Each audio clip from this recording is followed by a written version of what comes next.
नमस्कार दोस्तों, मेरा नाम है राहुल और आप सभी देख रहे हैं टेक चैनल ग्लोरियस व्लॉग। और दोस्तों ये वाला जो वीडियो है एक इंट्रोडक्टरी वीडियो है जिसपे मैं बताऊंगा कि आप सभी के लिए मैं एक बहुत कमाल का सीरीज लेके आया हूँ वर्डप्रेस और ब्लॉगिंग से रिलेटेड। तो अगर आप चाहते हैं कि एक ब्लॉग स्टार्ट करना और आपको वर्डप्रेस का कोई आइडिया नहीं और वर्डप्रेस का यूज़ करके ब्लॉग स्टार्ट करना चाह रहे हैं तो कैसे क्या करना सब कुछ आपको इस सीरीज़ में पता चलेगा। और दोस्तों ये वाला जो सीरीज़ है बाकी सीरीज़ से थोड़ा अलग होने वाला है क्योंकि आपको यहाँ पे कोई होस्टिंग और डोमेन लेने की ज़रूरत नहीं है शुरू में। बाकी सीरीज़ में क्या होता है, जहाँ पे भी आप ट्यूटोरियल देखोगे वर्डप्रेस या ब्लॉगिंग से रिलेटेड तो सबसे पहले तो वो डोमेन खरीदवा देते हैं और होस्टिंग खरीदवा देते हैं। और वहीं पे व्यूअर्स का जो होता है ना इंटरेस्ट जो होता है रहता है कि ब्लॉगिंग करना है, मगर वो जो पैसा लगता है ना यार शुरू में 5-6 हज़ार रुपया, उस पैसों के चक्कर में क्या होता है ना बहुत सारे लोग जो होते हैं फर्स्ट स्टेप ही नहीं ले पाते हैं और वो केवल ट्यूटोरियल पर ट्यूटोरियल देखते रह जाते हैं। और ट्यूटोरियल देखने से जो है मेरे भाई आप कभी ब्लॉगर नहीं बनोगे।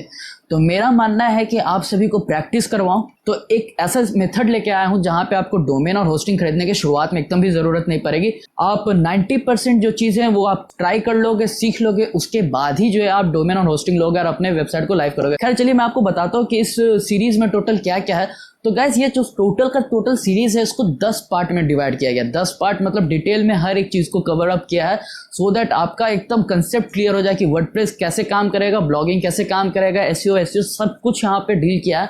तो चलिए मैं आपको बताता हूँ कि सीरीज में आपको क्या क्या देखने को मिलेगा।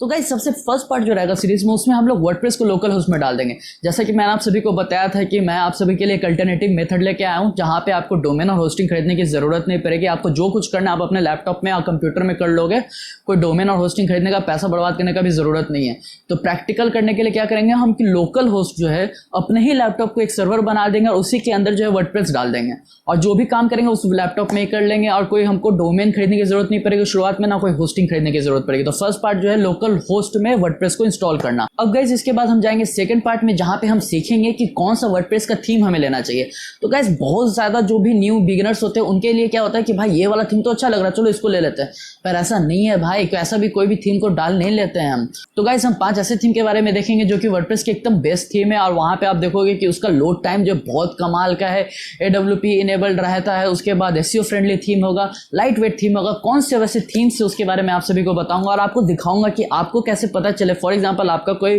आप किसी को फॉलो करते हो और आप चाहते हो कि उसके वेबसाइट में कौन सा थीम वो यूज़ कर रहा है, आप कैसे पता करो। यदि वो वर्डप्रेस की वेबसाइट यूज़ कर रहा है और आप चाहते हो कि हमको देखना है कि भाई ये इंसान कौन सा थीम यूज़ कर रहा है, तो आप कैसे पता करो कि वो कौन सा थीम यूज़ कर रहा है। और आपको बताऊंगा कि बेस्ट 5 थीम जो है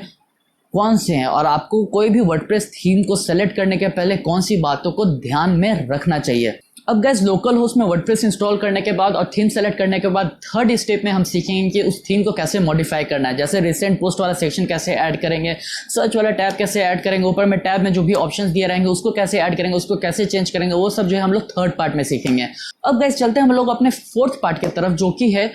कौन से बेस्ट प्लगइन्स है या कौन से ऐसे मस्ट हैव प्लगइन्स है जो हमें अपने वर्डप्रेस पे रखना ही चाहिए। वैसे प्लगइन्स जिसके कारण आपके वर्डप्रेस का कैशिंग इनेबल हो, वर्डप्रेस के ऑप्टिमाइजेशन हो, वर्डप्रेस की सिक्योरिटी बढ़े, वर्डप्रेस में इमेज लोड वाला प्रॉब्लम सॉल्व हो जाए। मतलब बहुत सारे ऐसे कुछ 5 ऐसे प्लगइन्स के बारे में बताऊंगा। हो सकता है ज़रूरत पड़ने पे 6 या 7 पे भी वो प्लगइन्स चले जाए, मगर वो ऐसे प्लगइन्स है जिसको आपको अपने वर्डप्रेस में इंस्टॉल करके रखना ही चाहिए क्योंकि आपको अपने वर्डप्रेस की सिक्योरिटी को भी संभालना है, आपको अपने वेबसाइट जो है वो जल्दी लोड हो उसको भी देखना है, एसईओ फ्रेंडली हो कि नहीं और एसईओ में कौन सा टैग डाल रहे हैं क्या नहीं डाल रहे उसको भी देखना है। तो एसईओ वाला एक प्लगइन डालना पड़ेगा, ऑप्टिमाइजेशन का एक प्लगइन डालना पड़ेगा, उसके बाद इमेज जो है वो लोड लेने में ज़्यादा टाइम कर रहा है तो वो लेजी लोड के लिए एक प्लगइन डालना होगा, उसके बाद आपको इमेज को कंप्रेस करके अपलोड करना है या उसका साइज छोटा हो जाए उसके लिए एक प्लगइन। मतलब सीखेंगे, डिटेल में सीखेंगे कौन से प्लगइन को आपको यहाँ पे यूज़ करना है और उसका बेस्ट सेटिंग्स जो होगा ना वो मैं आपको बताऊंगा। तो ये जो वीडियो सब पार्ट में आएगा हर एक पहले तो एक आपको प्लगइन्स के बारे में बता दूंगा कि कौन कौन से प्लगइन्स आपको चाहिए, उसके बाद बताऊंगा कि इस प्लगइन्स का जो बेस्ट सेटिंग है जो आपको सबसे बेस्ट आउटपुट देगा उसके बारे में बताऊंगा। फ्री प्लगइन्स और पेड प्लगइन्स दोनों के बारे में बताऊंगा, फ्री में करके भी सिखाऊंगा और पेड प्लगइन के बारे में आपको बताऊंगा कि अगर आपको पेड प्लगइन पे स्विच करना है तो कौन से पे जाएं। अब गाइस चलते हैं हम लोग अपने फिफ्थ पार्ट की तरफ, जहां पे हम सीखेंगे कि एक कस्टम ब्लॉग पेज कैसे डिजाइन करें। तो गाइस आप सभी अगर थोड़ा सा भी आपको वर्डप्रेस का नॉलेज होगा तो आप देखे होंगे कि वहाँ पे जो एक ब्लॉग पेज होता है वो बहुत ही लिमिटेड होता है, वहाँ पे आप उसको बहुत सारी चीज़ें नहीं बदल सकते। तो अगर आपको चाहिए एक स्टार बार वाला सेक्शन में जहाँ पे आप रेटिंग करो, या फिर आप चाहते हो एक डिफ्रेंसिएशन वाला सेक्शन की दिस वर्सेस दिस वाला सेक्शन, या फिर आप चाहते हो कि 2 इमेज ऊपर आए फिर 2 नीचे इमेज नीचे आए, या फिर आप चाहते हो कोई एक स्लाइडर आए, मतलब बहुत सारी चीज़ें होती है, बहुत सारी क्रिएटिविटी होती है। तो उस क्रिएटिविटी को आप कैसे अपने वर्डप्रेस पे दिखाओगे, तो उसको कस्टमाइज करना कैसे, एक वर्डप्रेस का ब्लॉग पेज जो होता है ब्लॉग पेज, उसको कैसे हम कस्टमाइज करेंगे एक बोरिंग थीम से एक मस्त बहुत ही ज़्यादा अट्रैक्टिव थीम में। अब गाइस जो 6th वाला पार्ट है वो बहुत ही कमाल का होने वाला है, क्योंकि यहाँ पे हम सीखेंगे बेसिक ऑफ आर्टिकल राइटिंग। ये जो पूरा पार्ट है वो एसईओ से रिलेटेड रहेगा, जहाँ पे मैं आपको बताऊंगा कि कौन कौन से कीवर्ड्स पे कैसे कीवर्ड फाइंड करना है, मतलब कैसे कीवर्ड रिसर्च करना है, सर्च एनालिसिस कैसे करना है, कंपटीटर एनालिसिस कैसे करना है, कि भाई मेरा जो कंपटीशन में है इंसान वो किस जगह पे कैसे आगे है हमसे, तो हमको रेस में आगे निकलना उसके लिए तो हमको उसकी ताकत समझनी होगी। तो उसकी ताकत को समझने के लिए क्या करना होगा वो भी आपको दिखाऊंगा यहाँ पे। फिर आपको बताऊंगा कि भाई आप कैसे योस्ट एसईओ या फिर कोई भी एसईओ वाले प्लगइन का यूज़ करके कौन सा कीवर्ड डालें, फिर क्या होता है डू फॉलो लिंक, क्या होता है नो फॉलो लिंक, उसके बाद क्या होता है लॉन्ग लेंथ कीवर्ड, क्या होता है स्मॉल शॉर्ट कीवर्ड जो होता है, वो सब कुछ आपको इसमें बताऊंगा। और आपको बताऊंगा कि आर्टिकल राइट करने वक्त आपको कौन सी चीज़ों को अपने ध्यान में रखना चाहिए, या फिर आप अपने आर्टिकल राइटर को क्या बताएं कि भाई देखो आर्टिकल लिख तो रहे हो पर ये सारी चीज़ों को भाई अपने ध्यान में रखोगे तो हमारा जो ब्लॉग है वो बहुत ही ज़्यादा बूस्ट करेगा। अब गाइस इसके बाद जो 7th वाला जो पार्ट है यहाँ पे वो है सिक्योरिटी। और ये जो एक पार्ट है ये एक ऐसा पार्ट है जिसके बारे में आप देखोगे कि बहुत सारे लोग जो है इसको कवर अप करते ही नहीं है, और मेरे हिसाब से ये बहुत ही ज़्यादा इंपॉर्टेंट पार्ट है, क्योंकि आपके सारे के सारी किए हुई जो मेहनत है ना वो सब पानी में चला जाएगा अगर आपने सिक्योरिटी पे ध्यान नहीं दिया है। तो गाइस सिक्योरिटी वाले पार्ट में हम देखेंगे कि आप अपने वर्डप्रेस को बनाए हुए जो वेबसाइट है उसको कैसे सिक्योर करें, सो दैट कोई भी उसको हैक ना कर सके, या फिर कोई भी उस पर किसी भी तरीके से उसके डेटाबेस में कोई चेंजेस ना कर सके। क्योंकि भाई वर्डप्रेस जो है वर्नरेबल है, क्योंकि आपका इस पर बहुत ज़्यादा कंट्रोल नहीं है उसके प्रोग्रामिंग पे। तो उसको सिक्योर करने के लिए आपको क्या करना चाहिए उसके बारे में मैं आपको अपने 7th वाले जो पार्ट होगा इस सीरीज़ का उसमें आपको अच्छे से समझाऊंगा। अब गाइस 7th स्टेप खत्म करने के बाद हमारे पास एक वर्डप्रेस पे एक वेबसाइट जो होगी वो हमारे लैपटॉप में बन के रेडी रहेगी, जहाँ पे हमने ब्लॉग लिख चुका है, जहाँ पे हमने ब्लॉग को कस्टमाइज कर चुका है, जहाँ पे हमने सिक्योरिटी संभाल रखी है, जहाँ पे हमने एसईओ कर रखा है। तो ये सब कुछ करके मतलब जो चीज़ें की ज़रूरत होती है ब्लॉग में वो सब कुछ करके हमने रेडी रखा। तो अब हमें क्या ज़रूरत है, बहुत ज़्यादा ज़रूरत क्या है कि हमें अपने लैपटॉप से निकाल के अब इस वेबसाइट को फाइनली लाइव कर देना है, मतलब गूगल पे सर्च पे ले आना है और सभी को दिखा देना, लिंक शेयर कर देना, देखो भाई मेरी वेबसाइट को देखो। तो इसके लिए हम खरीदेंगे डोमेन। तो डोमेन खरीदने के लिए GoDaddy पे हम नहीं जाएंगे, क्योंकि GoDaddy पे क्या क्या डिमेरिट होता है, जैसे हु इज़ गार्ड प्रोटेक्शन लेना पड़ता है, तो उसके बारे में मैं बताऊंगा कि हु इज़ गार्ड प्रोटेक्शन पहले लेना क्यों ज़रूरी है, अगर नहीं हु इज़ गार्ड प्रोटेक्शन लोगे तो क्या प्रॉब्लम होगा। तो उसके बाद कहाँ से मतलब बेस्ट डील आपको मिले, जैसे GoDaddy बोलता है ना भाई 400 रुपये में डोमेन ले लो, 200 रुपये में डोमेन ले लो, उसके बाद अगले साल वो कितना परेशान करता है वो बताऊंगा मैं आपको, और आप लोगों के लिए एक बेस्ट डील दूंगा कि भाई कहाँ से domain low. Who is guard के बारे में बताऊंगा कि हु इज़ गार्ड प्रोटेक्शन क्या होता है, SSL सर्टिफिकेट कैसे लेना है, HTTPS और HTTP वाला जो भी पंगा होता है वो सब कुछ जो है उसमें क्लियर अप कर दूंगा, जो डोमेन खरीदने वाला जो सेक्शन होगा हमारा जो इस सीरीज़ का। गाइस उसके बाद हमें ज़रूरत पड़ेगी होस्टिंग करने के लिए। देखिए ये बात समझिए कि एक डोमेन खरीदना पड़ता है और एक होस्टिंग खरीदना पड़ता है, तब जाके हमारी जो वेबसाइट होती है ना वो लाइव होती है, मतलब आप कोई भी इंसान को आप लिंक शेयर कर सकते हो।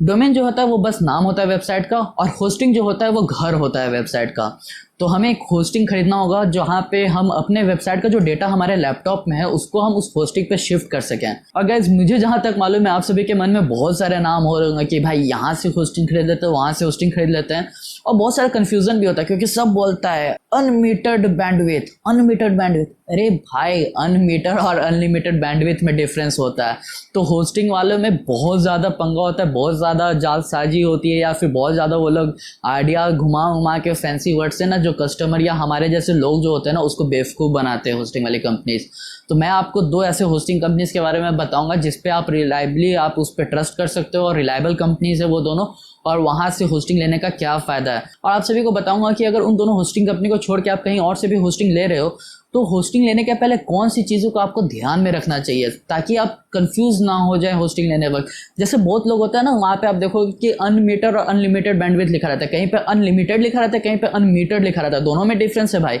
उसके बाद कहीं पे अप टाइम 99%, कहीं 95% लिखा रहता है। तो क्या ये होता है, क्या सच में होता है, कैसे चेक करना है, क्या सर्वर का रिस्पांस टाइम क्या है, वो सब कुछ आपको बताऊंगा। नियरेस्ट सर्वर कहाँ पे कितना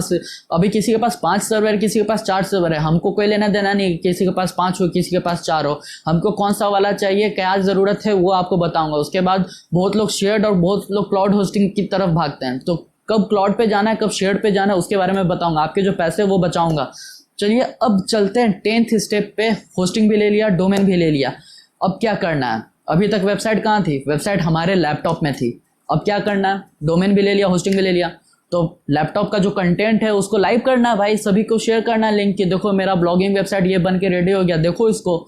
तो अब क्या करेंगे, 10th स्टेप पे लैपटॉप में जो हमारे वर्डप्रेस पे जो वेबसाइट बन के रेडी था उसको शिफ्ट कर देंगे, लाइव होस्टिंग पे डाल देंगे, वेबसाइट का लिंक उस पे कनेक्ट कर देंगे, और लास्ट में 10th पार्ट को खत्म होते होते जैसे ही 10th पार्ट खत्म होगा हमारे सीरीज का, हमारे पास एक ब्लॉगिंग वेबसाइट जिस पे अच्छे से हम लोगों ने आर्टिकल लिखा है, जिसका अच्छे से एसईओ किया, जिसका सिक्योरिटी अच्छे से संभाला है, जिसका डिजाइन बहुत कमाल का किया है, बहुत फास्ट वेबसाइट बन के जो निकल के आया है वो हमारे सामने आ जाएगा। और उसको हम अपने दोस्तों में शेयर करेंगे और बहुत सारे लोगों में शेयर करेंगे और उसका रैंकिंग इंप्रूव होगा, और हम जो है एक प्रोफेशनल ब्लॉगर इस सीरीज के 10th पार्ट के खत्म होते होते एटलीस्ट तो हम ब्लॉगिंग से रिलेटेड सब कुछ जान जाएंगे। और जैसे जैसे मुझे लगेगा कि आप सभी को कुछ और सिखाना चाहिए या कुछ और बताना चाहिए, या फिर मैं जैसे जैसे खुद को अपडेट करते रहूंगा नए नए टेक्नोलॉजीज के साथ, वैसे ही वैसे मैं आप सभी के साथ भी जो है अपने आइडियाज और अपने अपने जो प्रैक्टिकल जो चीज मैं करता हूँ वो आप सभी के साथ भी शेयर करता रहूंगा। तो ये जो था भाई, ये था इंट्रोडक्टरी वीडियो जहाँ पे मैंने आप सभी को क्लियर कट बता दिया कि इस सीरीज में आपको क्या क्या देखने को मिलेगा। तो मुझे उम्मीद है कि आप सभी को ये सीरीज जो है वो बहुत ज्यादा मजा लगेगा, बहुत मस्त लगेगा देखने को, सीखने को बहुत कुछ मिलेगा। तो गाइज आप अपने दोस्तों को ये सीरीज के बारे में बता सकते हो, शेयर कर सकते हो उनसे ये वीडियो, कि अगर उनको ब्लॉगिंग करना है या फिर वेबसाइट बनाना है, ना सिर्फ ब्लॉगिंग मतलब वर्डप्रेस का यूज करके उनको कोई वेबसाइट बनाना है, कोई सा भी कस्टमर ने कोई वेबसाइट बनाने को दिया तो उस पर भी आप काम कर सकते हो, बिजनेस कर सकते हो। तो वैसे लोगों को आप ये सीरीज को रिकमेंड करें ताकि उनको भी आइडिया मिले और उनके पैसे भी बचे और सोचते ना रह जाए, मतलब ट्यूटोरियल पे ट्यूटोरियल देख के बैठना नहीं है। इसलिए ऐसा सीरीज बना है, इस तरीके से सेटअप किया है कि आप लोग पहले प्रैक्टिकल कर लो, प्रैक्टिकल करने के बाद कॉन्फिडेंस आएगा ना जब, तो ये 5,000 रुपया 6,000 रुपया लगा के ना एक होस्टिंग और डोमेन खरीदना कोई बड़ी बात नहीं है। तो दोस्तों मिलते हैं अब इस सीरीज के नेक्स्ट वीडियो में, और यूट्यूब पे इस चैनल पे जो है और भी वीडियोस तो आते ही रहेंगे इस सीरीज़ के अपार्ट, जहाँ पे टेक्नोलॉजी और इंटरनेट टिप्स एंड ट्रिक्स के आपको अपडेट करता रहूँगा। तो दोस्तों आज के वीडियो में इतना ही, मिलते अगले दिन नए वीडियो में, तब तक के लिए खुश रहिए, मस्त रहिए, जय हिंद, वंदे मातरम।